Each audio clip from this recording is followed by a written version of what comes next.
South Carolina gets a deal done with Blanchard Machinery, bringing in the biggest amount of money and investment into the program's history. But some people very upset with what that means for not just South Carolina, but also Williams-Brice Stadium itself. I talk about why that's stupid right after this. Locked On Gamecocks starts right now.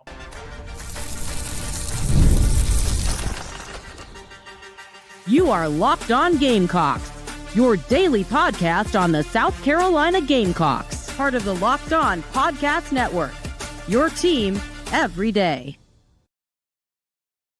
What's up, guys? Welcome into Locked On Gamecocks. I'm your host, Chris Marler. Hope everyone is having a fantastic day. And I tell you what, we get into a great show with you today. Before we do, I want to say thank you to everyone making Locked On Gamecocks your first listen each and every day. Shout out to our everydayers. Remember, guys, we're a free and available podcast wherever you get your podcasts, as well as on YouTube, part of the Locked On Podcast Network, your team every day. Today's episode brought to you by our friends at Game Time. Guys, cannot tell you this enough. Go download the app. Go get the Game Time app today and start saving immediately $20 off your first purchase as soon as you get on the Game Time app today. Make sure you do it. Download the Game Time app right away. Listen, we had a good episode for you today. Some historic news from the South Carolina program. Jeremiah Donati, the AD, making some announcements. We're going to start there. We're going to talk about what this means for the program, the positives of it, and I don't think there's a negative. And I know that there are some fans, some traditionalists, some older fans, some fans that are way more into the way this game used to be, and understandably so, but that's just not where we're at anymore. So I'm going to try to explain to you why it's a good thing that this is happening, even though it's going to look different. It's going to look different literally and figuratively, but especially literally. So we're going to start there. Then the AP poll was released. Talk about where South Carolina is. Talk about who they're behind. Talk about what it means for the schedule they have, because they already have one of the most difficult schedules in the country. We all know this. They do that every year. But in this case, half their teams are ranked in the preseason AP poll. So we will talk about that as well. Let's get into the show, okay? Let's get into the show. I'm very pumped. This should be a good one. Blanchard Machinery. This has been one of the biggest not donors, but sponsors of the program for quite some time. It's located in Columbia, South Carolina.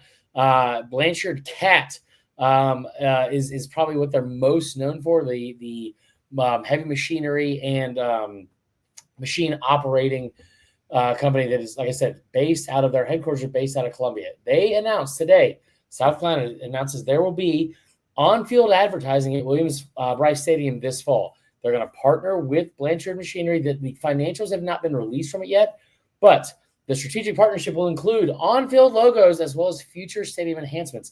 For those of you that don't know, so right now, South Carolina is in the middle of a $350 million expansion, facelift, whatever you want to call it, to Williams-Brice Stadium. I guess probably facelift is the best way to put it, just renovations and development, stuff like that. So it's not exactly a expansion, because I don't know what the seat situation is going to be.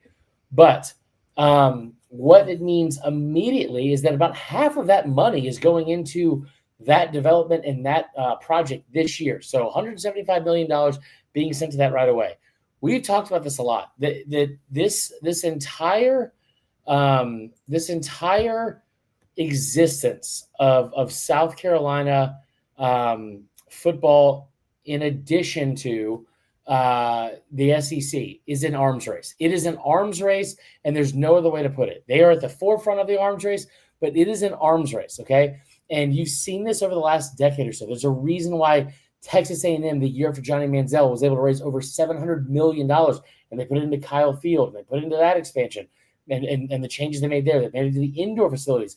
The strategic moves that they're making financially in around the SEC are not just for making your program keeping up with the Joneses and have nicer things. It's strategically for recruiting. Like, everything is centered around that. I know that Jeremiah Donati, and I know that the South Carolina football program and Ray Tanner and all those guys, before Donati got there, they want to make sure that you're comfortable when you get to Williams-Brice. But guys, if we're being honest, it's not at the top of the to-do list. It's not a top priority, okay? Yes, they love the fans. They want the fans to enjoy their experience, and that is a massive, massive deal for them. But what the ultimate goal is in all this is, I tell you what, if we have shinier, brighter, prettier things than the next guy in this conference, we're going to be able to land better recruits. And you've seen that already with not just with Williams-Brice and the atmosphere there, which has already been a massive selling point, but also you talk about the facilities and then the practice facilities and the things they've built, the indoor facility, all those things. Those have been mentioned as top 10 facilities by 247 Sports and like up there with the likes of Ohio State, Oregon, Alabama, LSU, Texas A&M. Guys, I'm in the LSU facilities almost every single day. I will tell you right now, it's beautiful. South Carolina's look better. Okay, I'll just say it. I mean, maybe I'm just being a little bit biased there, but I'm in there every single day, and I'm telling you right now that South Carolina's look significantly better. Now, I'll also tell you this. I think what it has immediately, right, kind of translated to is what's the number I keep throwing out there that we've seen in this offseason, or in this recruiting season? You don't have a top 10 class per se. What you do have is around a top 10 to 12 team or recruiting class in terms of player rankings, right? Like they only have 15 total players, but in terms of like average player rating, you see that up there with the top 10, top 12 teams in the country. That is synonymous with what we're talking about here. It may not seem like a huge deal. It's nice to have nice things, right? Like it's nice to have nice things. But the main foundational point of why they're doing all this stuff is to make sure that they can get elite recruits on this campus. And they've been able to start doing that. What's next? Now, the Blanchard Cat logo and the Blanchard Rental logo that will be placed on the field at Williams-Brice is a hot button topic. I did not expect it to be, but it's a hot button topic for South Carolina fans. And I get it. I get why. Okay. Like if you grew up in the state of South Carolina and you grew up getting off UG and going down there and getting parking at the fairgrounds and going across the street, going to Williams-Brice from since you were a kid, I get it. Like we don't like change. It's human nature. I totally get it. But here's the thing. If you were painting Chris Marler's a moron on the 25-yard lines and it was bringing in 8-figure deals over $10 million, which I don't know if this one is, but I assume it's got to be a ton. And again, it's the highest investment. It's the largest investment, the biggest investment that's ever been made to this program. If you could say whatever you want, as long as it wasn't about Pepper or my mom or my fiance, I guess. I wouldn't care. It is going to look like an eyesore to some because it's going to be like, this is just a new day and age, which I'm sure it looks weird when you started seeing some of the other stuff around South Carolina when you were growing up, like some of the more commercialization of college sports. But that's where we're at, and that's what you're having to compete with. Tennessee, which I would argue, no, this is not a bad thing about South Carolina. But Tennessee, Neyland Stadium, that's a program that they used to consider themselves blue bloods. And Neyland Stadium is one of the iconic venues in all of college football. They did it last year. And you don't have to follow suit with all those guys, and you don't want to feel like you're having to keep up with the Joneses. But if somebody comes knocking on your door that's already an existing partner and says, hey, I know you're trying to raise $250 million. How much can we help give? And this is a partnership for both of us. And by the way, guys, not just for the whole athletic department. Like this is just for football in Williams-Brice, which, as you saw with the house settlement, that's not something we see a lot anymore. And for them to be able to go in here and say, we want to give you this amount of money, we want to be able to help this much, and what we want in return is, yeah, it'd be nice to put our logo on the 25-yard line. That's a no-brainer. That's a no-brainer. If you're upset about it, I get it, but you got to move on from it because here's the deal: you're now in a situation where you don't feel like you have to keep with the Joneses. You've been ahead of the curve in a lot of ways. You're ahead of the curve with what you did last year with the NIL stuff with Sellers and Stewart. You've been ahead of the curve in a lot of other ways. They've handled off-season talent acquisition as well as retention. Retention has become one of the biggest parts of any college football program, and South Carolina's done a better job of it than almost anybody else in the SEC. So here's the thing. If this is the direction of where college football is headed, you don't have to go out. This isn't going to get a blue field, like a blue turf. This isn't like some egregious act like a Boise State thing or anything like that. I get the immediate knee-jerk reaction being anger because we don't like change. But I'm telling you right now, at some point, and being objective as possible, this is for This is overwhelmingly and unapologetically the best thing for this program. And moving forward, it's the best thing you could do. We don't have to like it, but what it's doing is showing a continued effort to continuously put this program in positions to win and put them in positions to be ahead of the curve, to be a better program than they were yesterday. You keep moving forward, guys. You keep moving forward, and that's what this does. Hopefully more details will come out about the finances of it and the financial details. I don't know if they're going to release exactly how much money it is, but again, you heard it right out of Jeremiah Donati's mouth.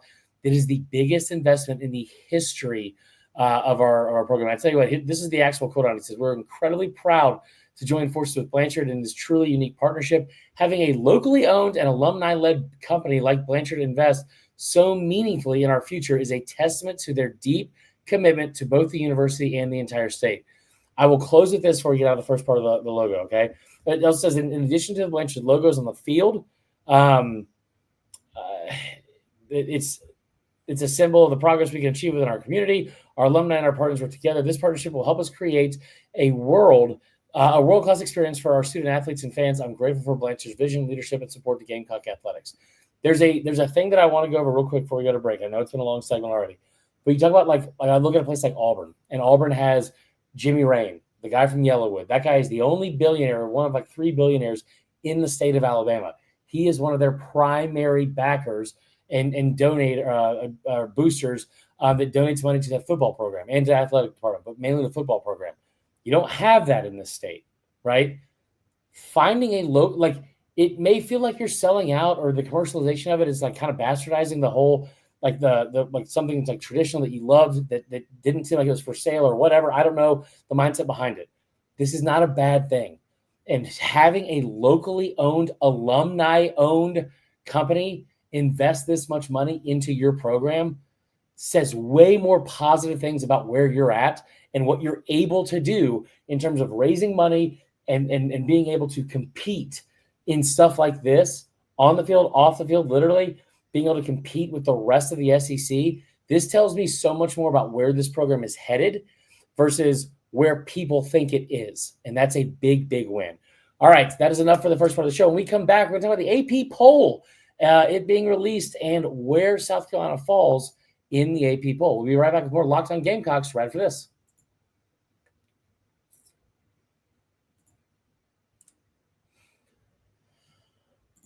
All right, welcome back in. I know it was a long segment. We got a lot of feelings about it. I want to talk about it. And I know that people are upset, and I want to get into all the reasons therefore. But before we get into the next part of the show, do want to talk real quick about the Game Time app. Listen, talk about the AP poll coming up in a minute.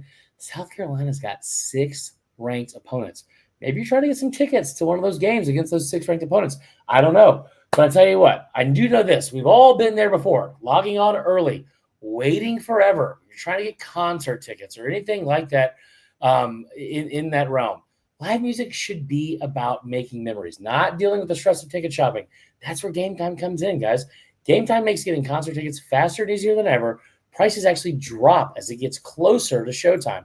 And you can save up to 60% off with their killer last-minute deals. I tell you what, my favorite parts of Game Time, you get the all-in pricing up front. It is the best customer service in the industry. And I tell you what, if you're worried about what happens if plans change, the Game Time guarantee has your back with cancellation protection and more. Take the guesswork out of buying concert or show tickets with Game Time. Download the Game Time app, create an account, use the code LOCKEDONCollege for $20 off your first purchase. Remember, terms apply. But again, create an account and redeem the code LOCKEDCOLL. Oh, I messed it up. That's unbelievable. Redeem the code LOCKEDONCollege. All capital letters, all one word, for $20 off. Download the Game Time app today. Last minute tickets, lowest price, guaranteed. Let's get into the next part of the show. The AP poll was released today, and I did an article earlier this week projecting where I thought they would end up in the preseason poll. I missed it by 1. I thought they'd be at 12. I know the coaches poll already came out. They were 13, but South Carolina lands at 13, right smack dab in the middle of their of the top 25 in general. I have not seen all the votes yet. I'll make sure I get on Reddit and look at those later, figure out who had South Carolina higher or lower, if it was right there at 13 for majority of them. I know that people like Brett McMurphy, who gets an AP vote, had them out of the top 25 completely, which is crazy to think about. But biggest takeaways. So Texas is number 1 overall. Penn State number 2. Ohio State at 3. You had Clemson at 4. Difference in the coaches poll and the AP poll. Clemson moving from 6 to 4 in the AP versus the coaches. Georgia at 5, dropping 1 spot from the coaches poll. Notre Dame at 6. Oregon at 7. That's the same. 7, 8, 9, 7 through 10 were the same in both. It was Oregon, then Alabama, then LSU, and then Miami. 11 was Arizona State. 12. Who was 12? I'm going to look this up because it was not South Carolina. It was right before South Carolina. I should probably know this because I did the article today. But this is good radio. Killing it, Chris. So the AP poll for today, right ahead of South Carolina at 12 was Illinois, of course, Prep Illinois. 13 South Carolina, 14 Michigan, 15 Florida. SMU and Kansas State were at 16 and 17. You have Oklahoma and Texas A&M from the SEC, obviously 18 and 19. Indiana at 20. Ole Miss at 21. Kind of surprising. Dropped a lot there. Iowa State and Texas Tech, 22 and 23. Tennessee at 24. Boise at 25. Some news and notes from this, just in general, okay? Takeaways that I personally had from it. Missouri not being in the top 25. While that's a kind of a plus for South Carolina, I guess, because they're still going to be a good team and they will be ranked probably by the time they play. But Missouri not being on that list, they become the first SEC team in the last 41 years that went back-to-back 10-win seasons and was not in the top 25 the following year. That's insane to me. It's only the third or fourth time it's happened in the last decade, but they become the first in the SEC to have it happen to them in 41 years. The reason why I think that's stupid, by the way, is not because I think Missouri is some world beaters or anything like that. I think they got a good football team. I think they had a really good recruiting class. They had a good transfer portal class. They got better at a lot of key positions, even though they lost some guys. But also, like, that schedule is going to permit them to be ranked by like week 2. So I don't know. Do we really have Boise after losing a near Heisman winner at 25? Like, that doesn't make a lot of sense to me. So Missouri not being on there, I thought was kind of stupid. I would have had Missouri ahead of Tennessee, to be honest, considering what Tennessee's lost and the fact they have 49% of their overall roster is a freshman or a redshirt freshman. Other takeaways, I think Clemson at 4 with receiving 4 first-place votes. The thing that stood out to me the most, you had a total of 6 teams that received at least 1 first-place vote. Oregon and Georgia each had 1. Clemson had 4. Ohio State had 11.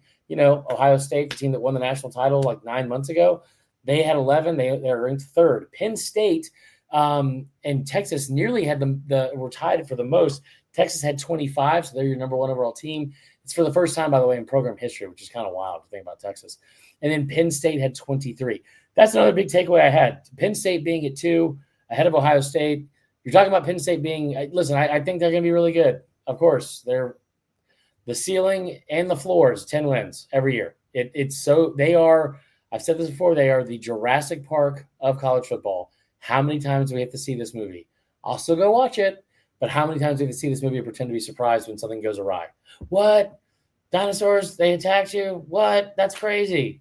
What? Penn State lost to Ohio State? And that's the other part of it too. Penn State being ahead of not only the team that won the national championship and hasn't lost or even played a game since they did, but also Penn State being 1-10 in their last 11 games against a team they are ranked ahead of. And I know you have to go rank what's going into this year, but also, it just seems a little bit stupid. Give some respect, I think, to the team that won the national title. The other part of this is like I mentioned before, 6 of your 12 opponents for South Carolina have joined the preseason top 25. Clemson at 4, Bama at 8, LSU at 9. No, we got 2 of those are at home at least, which is good. You don't play Florida. You get Oklahoma at home, A&M on the road, Ole Miss on the road, and I believe that's it. So 6 teams: Ole Miss, A&M, Oklahoma, LSU, Alabama, and Clemson. 3 of those 6 teams are in the top 10. But the good news is you get 3 of them at home, 3 of them on the road. The games you get on the road, listen, A&M is going to be very tough. LSU is going to be very tough. I'm not that worried about Ole Miss, but we'll get into that some other time. So that's my biggest takeaways from this. South Carolina being at 13, I was shocked when I said this last week, but I did the research and it is true. This is the first time you've been ranked in the last 11 years or 10 years. Yeah, last 10 years. First time you have been ranked in the preseason since 2014. That's insane to me. If you gave me the over under on being a half or a 1, I would have taken the over, thinking that would have happened in the last decade. It is not. Another tremendous feat from this staff of Shane Beamer. The other part of it too is not only are you ranked in the top 25, but you're ranked the highest you've been in any part of the poll in the last decade to start the year. Let's hope this isn't the highest they are all season, and let's hope that we can get this thing going and play. We're going to do this later in the week. We're going to do a crossover episode with the Oklahoma guys because this has kind of just burned me a little bit, and it pisses me off. I feel like South Carolina is once again being talked about in a much different way because of the logo on the helmet. And I look at some of these preseason rankings, and I look at some of the stuff from the preseason rankings, and also some of the stuff from people that oh boy. Okay, sorry. Some of the stuff that you see with Oklahoma, and I've singled them out like specifically, and maybe that's unfair. Maybe I'm getting too hung up on it. I don't know. We're going to talk about it either way at length this week, and we have a lot of interviews scheduled for the next 2 weeks. We got some surprise interviews I'm going to wait to tell you guys about, but some big names that are going to be on the show that I'm very pumped about. But the thing with Oklahoma that I don't understand, I just do not understand it, is this. Let's go to quick break, and then I will finish this thought. Longtime Gamecocks continues right after this.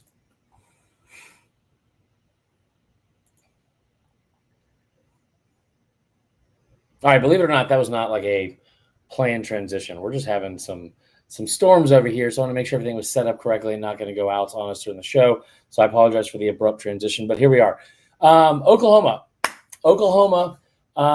in comparison to South Carolina, the stuff that I've heard about Oklahoma is like, oh man, well, like John Mateer is coming in. They were hurt so badly last year. The offensive line can be better. It's like these two teams are kind of seem like they're mirrors of each other, but one of them is being talked about with much more universal. I wouldn't even say respect. Respect is a definitely a word you could use, but like universal acceptance that, oh yeah, of course they're going to be good. And you start looking at it, it's like, well, hold on, they were terrible last year. They had the worst offensive line in the country, right? They went 6-7. South Carolina beat the brakes off them by 26. But like we had the worst offensive line in the country. South Carolina's was bad, but it wasn't worse than theirs. Statistically speaking, you beat them head to head. The recruiting rankings, it's not like they had a number one class. They're literally 17th and on 3. South Carolina was 18. It's not some massive disparity there.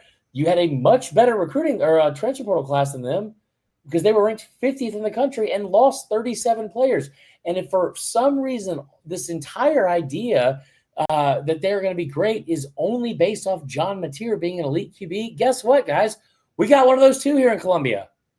What am I missing? That like out somebody tell me in the comments if I'm wrong about this being more than the logo. I don't think I am, but I also know that sometimes my opinions can be a little bit more biased or fueled or fired up about something. I don't know. Tell me if I'm wrong, but like I don't think I am on this one. It's weird to me that Oklahoma just gets this weird benefit of the doubt. And there's a part of me now that like you guys a lot of times just are. I remember this last year, you guys saying like, yeah, man, like that's get used to it. That's what happens with South Carolina. It's like they're constantly the underdog about this current stuff. It just feels like we're past due, even though it's only been, in my experience, 1 year of this, but like it just feels past due of like, bro, give them the benefit of the doubt about something. I mean, like again, and I know that they're ranked lower in the AP poll, but I'm talking about like multiple guys around this conference, especially the national media. There's just this foregone conclusion that Oklahoma is going to be really good. And maybe they will, maybe I'll be totally wrong. But everything I just broke down to you, it's like, what do they have that's significantly better outside of tradition when they were in the Big 12 in the 50s, 70s, 80s, and 2000s. 2010s too is fine. Like, it just feels like we're operating from two very different starting points when we talk about these teams, even though they're so similar. Like, if you're looking at one of them, you're saying, man, yeah, of course they're going to be great. Of course. Oh, why? What? Because that offensive line was really bad. Yeah, but they'll be better. Okay, well, I mean, but they lost 37 players in the portal, and they had the 50th ranked portal class. Yeah, but I mean, they're going to be great. They'll be better. Well, did they recruit significantly better, especially better than South Carolina? No, they were one spot ahead. Okay, so it can't be that. Oh, it's because they got a new offensive coordinator. Got it. The one you guys got a guy from Washington State that had a good year playing against G5 competition, only one Power 4 team. Okay. Oh, so we got a guy that had been in the NFL for 40 years, but I got it. What else is it? Oh, you got an elite quarterback that, again, was elite against really bad competition. Yeah, man, I don't know if you've heard about Lenore Sellers, but he's really, really good and already has a year under his belt in this league. But sure, I guess. Oh, they also played last year on the road in Norman? Yeah, I mean, I guess we'll just go with that. It probably isn't just the logo on the helmet. Anyway, that is all for my bitching and moaning about those things. I hope all of you enjoyed the episode. I hope you guys have a great rest of your Monday. Like I always say, if that's even possible, or Tuesday morning, whenever you listen to this. We've got some good episodes coming up later this week, so make sure you tune in for those. And until next time, guys, go Cox.